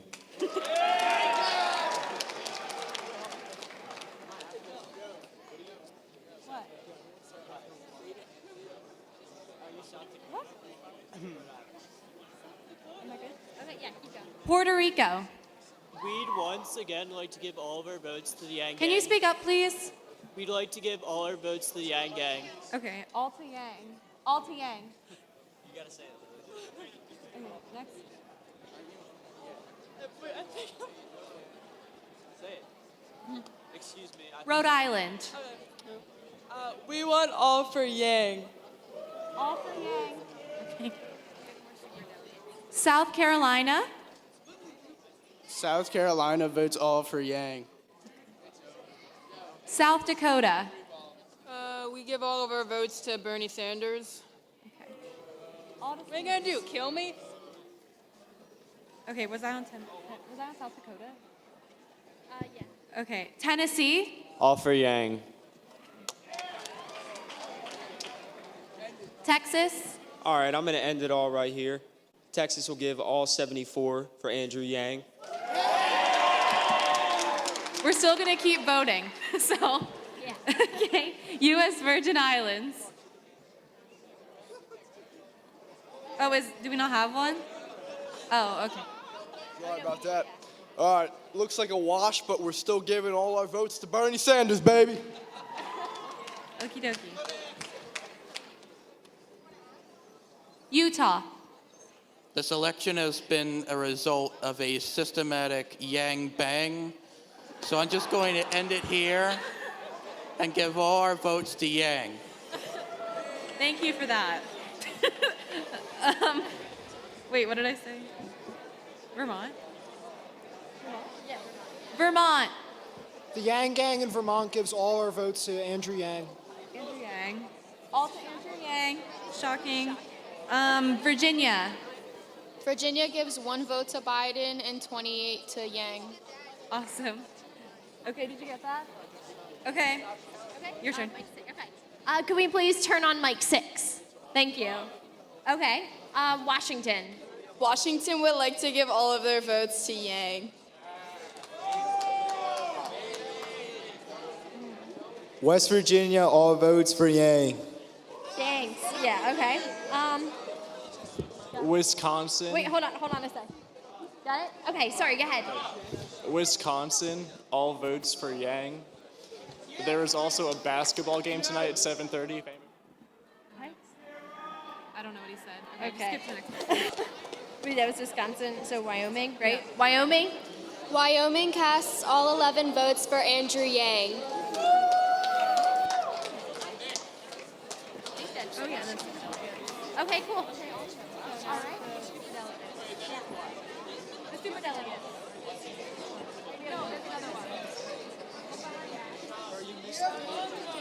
Just one moment. Superdelegates. And we have more superdelegates now. So we're going to hear from them if you guys want to come on up. All right, welcome back to the studio. The balloting is out of the way. The votes are in, and Andrew Yang takes it by a large margin. He had 682, just about at Tennessee, pushing him over the edge. Texas was there to reinforce the fact. One of the two definitely put him over. But, I mean, I was running a little bit behind here trying to keep track. 31 total states gave all votes to Andrew Yang. A phenomenal job right there. And Cassie and Spencer are down there on the floor, on standby, ready to dissect what they saw down there on the floor. Cassie and Spencer, Andrew Yang, the Yang gang is in full swing down there. What do you guys see? It looked like Yang, won the popular vote across all the states, because a lot of states turned to, once it got down to the final voting of the candidates, most of them had decided to cast all their votes under Andrew Yang. Yeah, that was really shocking. I mean, normally you don't see that in politics too much, where all the votes would go to one candidate. Normally there's always division between a party in voting for the candidates. One comes above the other, but I mean, there's just a landslide. Not even one other person above 200 votes. So Andrew Yang clearly took over the victory in North Penn. Hitting it out of the park, Andrew Yang would take it over. As I mentioned, 31 total states giving all their votes in favor of Andrew Yang. But the biggest states, as I was dissecting some of the numbers here, the voting, you look at California, 40 total votes going in favor of Yang. Florida, 73 total votes going in favor of Yang. Pennsylvania, 53 total votes going in favor of Yang. And as I mentioned, the big one, the big number Andrew Yang picked up, 74. Every single vote from Texas going to Andrew Yang. And real quick, before we let you guys get away real quick there down on the floor, Spencer and Cassie, what did Andrew Yang do today that gave him such big numbers in the landslide? I think it was just talking to all the different people around the school today, and his big speech at the end really pushed him over. I mean, his just idea of universal basic income, and you hear the roar for Andrew Yang right now. It's the crowd loves him. All right, thank you guys. And that's Brandon Vu, the campaign manager for Andrew Yang. We're going to send it back to the floor now at the podium. Let's listen in. Mr. Wireman, Mr. Rudell, how do we put this screen up? Okay. All right. Where is the legend Brandon Vu?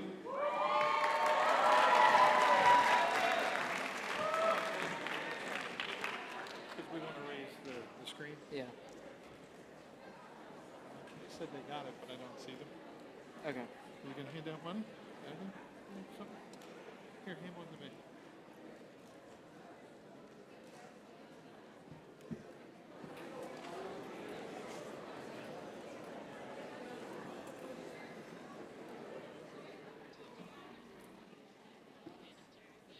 All right, Brandon Vu, on your screen now, the campaign manager for Andrew Yang, drawing in the support. He got to join us here in the studio as well. Rachel Allmark having phenomenal interviews throughout the day. She also got to catch up with Andrew Yang, being Brandon Vu right here on your screen in support.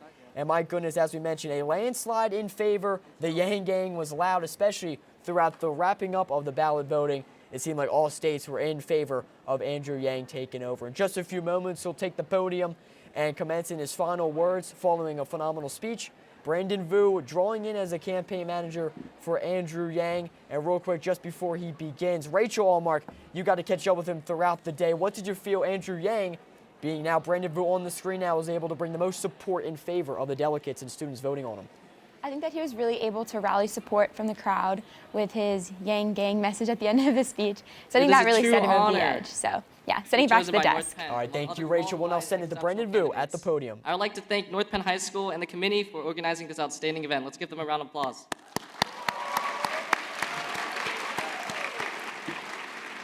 All right. For the current seniors, I urge you to register and vote and make your voice heard. I challenge everyone to talk about political issues like we did today with your friends, your families, and your teachers. Bring up these uncomfortable conversations because that's the only way we can advance as a society. Talk about the issues we don't want to talk about, the conflicts that are usually ignored, and speak for the people that do not have a voice of their own. We have the privilege of leading the next wave of innovation and technology, but we also have the responsibility to protect the world for the next generations to come. Rise to the challenges of today, be a beacon of hope to the rest of the world, and show those boomers we got it covered. Yang Gang for life.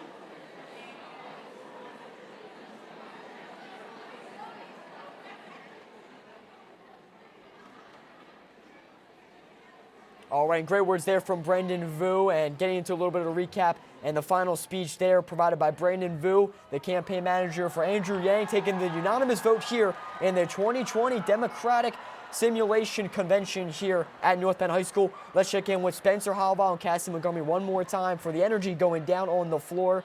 What's the conversation you guys are hearing? And overall, what put Andrew Yang over the edge today where he took over the crowd here at North Penn High School? Again, towards the end, we saw that there was a unanimous vote for Andrew Yang, and a lot of the states delegated most of their votes to him. And a lot of people, the energy in here seems that they really do support Yang genuinely, especially in the 2020 election. And the speech by Andrew Yang's campaign manager, Brandon Vu, really encouraged young people to continue being civically engaged and vote. And I think that's also a really important message to take away from today. Yeah, I think his youth really helps there.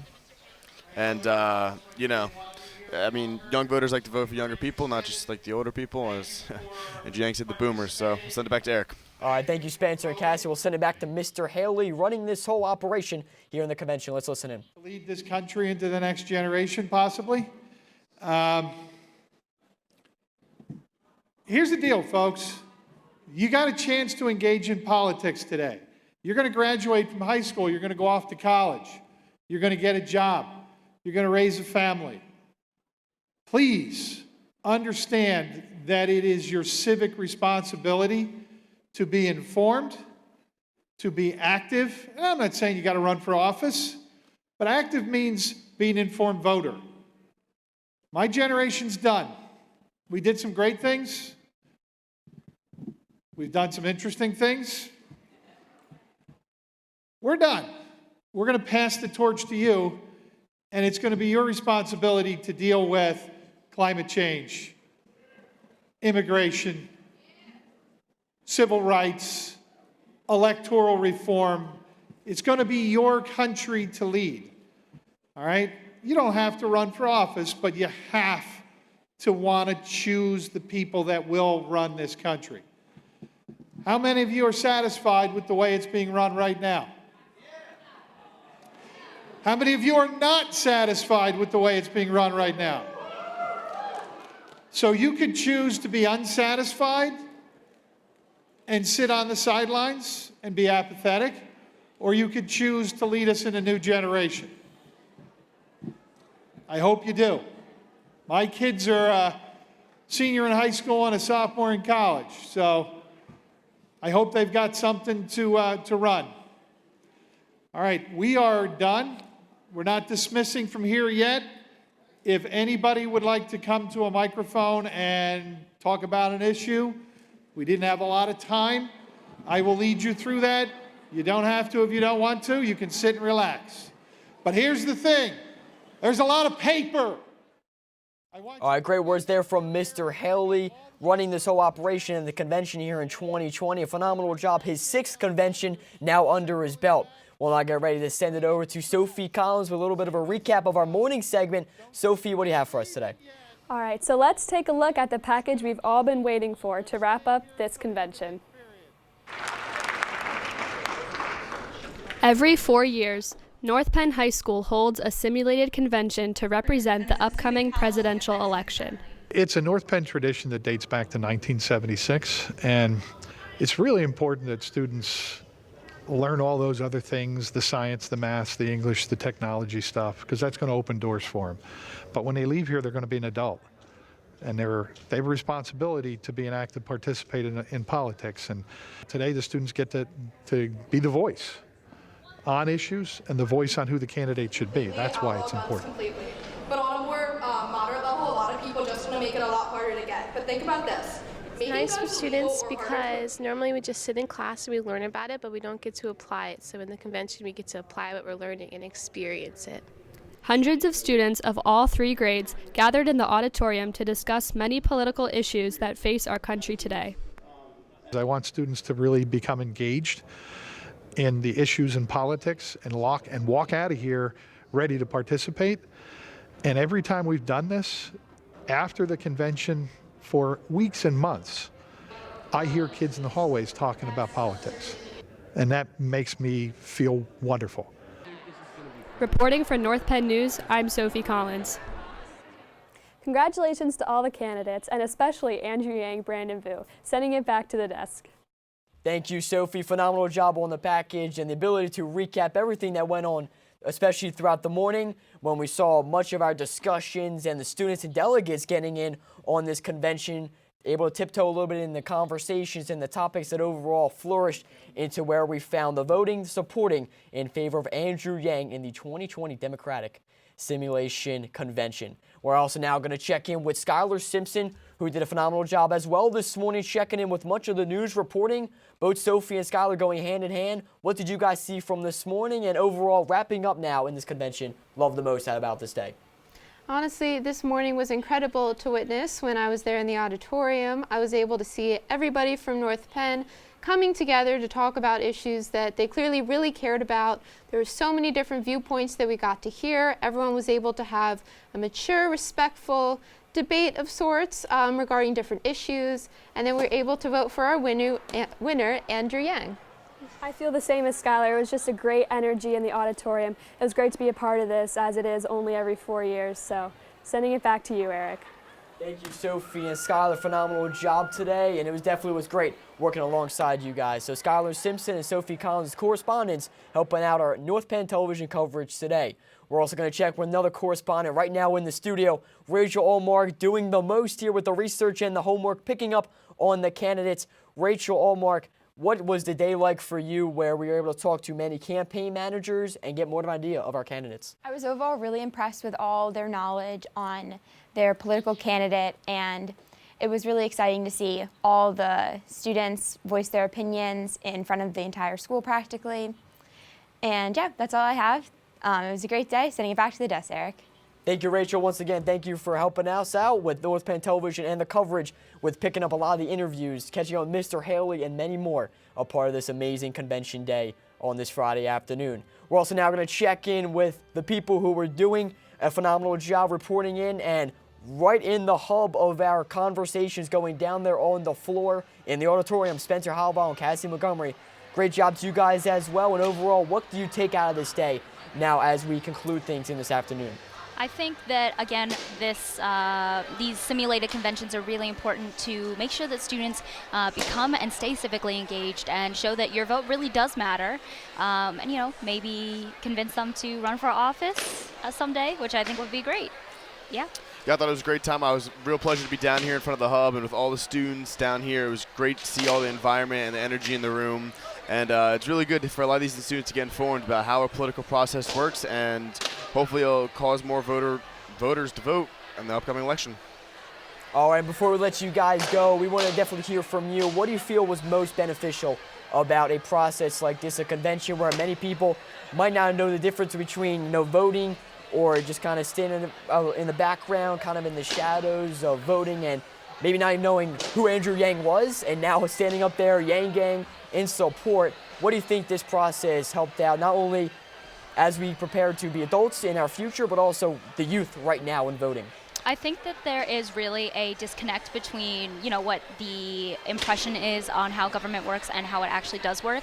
And I think it's also really important to discuss some of these issues, such as immigration and education and healthcare, in a nonpartisan debate, in a kind debate. And it's really important to keep this discussion and conversation going, especially for future generations, just to stay involved and stay civically engaged. Yeah, I think a lot of people now find out that there's a big round of voting through the delegates of your states to get that candidate. A lot of people just see the big candidate, the Democratic versus Republican, but there's the stages before that. Then form a lot of candidates. A lot of candidates maybe not never known Andrew Yang, and Pete Buttigieg and Bloomsburg and all those smaller guys in the beginning. But now that they've learned these candidates, they will be more formed in the future, and they know they can do more research on the candidates, not just hear about the big names. All right, thank you, Spencer. Definitely a great way to kind of summarize things and wrap things up there. Thank you, Spencer Halbaugh and Cassie Montgomery. They're down on the floor, able to help me out, going hand in hand with the buzz, going down on the floor and help kind of rack in and recap the voting and the processes throughout the voting going on in the morning and afternoon. So thank you, guys. And that will just about do it for our coverage, our full-day coverage of our 2020 Democratic Simulation Convention. It's been a privilege getting ready and hosting this kind of segment where we're able to talk about many discussions, hear from multiple students, candidates, and we definitely shout out Mr. Haley for running an exceptional day and allowing us to cover it in as many ways as we could, from packages and on-air interviews. So we thank you very much for you guys tuning in. For our crew, an exceptional job today. From Logan Gilmer, floor director, our camera crew today making their way throughout, allowing you guys to view it from your television screens at home. For Sophia Hughes directing, Rachel Allmark in the studio, Sophie Collins as well in the studio, Skylar Simpson helping me out here reporting, and also for Spencer Halbaugh and Cassie Montgomery down in the auditorium. We thank you for tuning in. One last shout out to our advisors, Mrs. Mary Fakish, Mr. Kyle Berger, and Mr. Bob Gilmer for helping us out, put this together, and bring you guys the coverage of this 2020 Democratic Simulation Convention. I'm Eric Jessberger signing off. Thank you guys for tuning in for North Penn Television.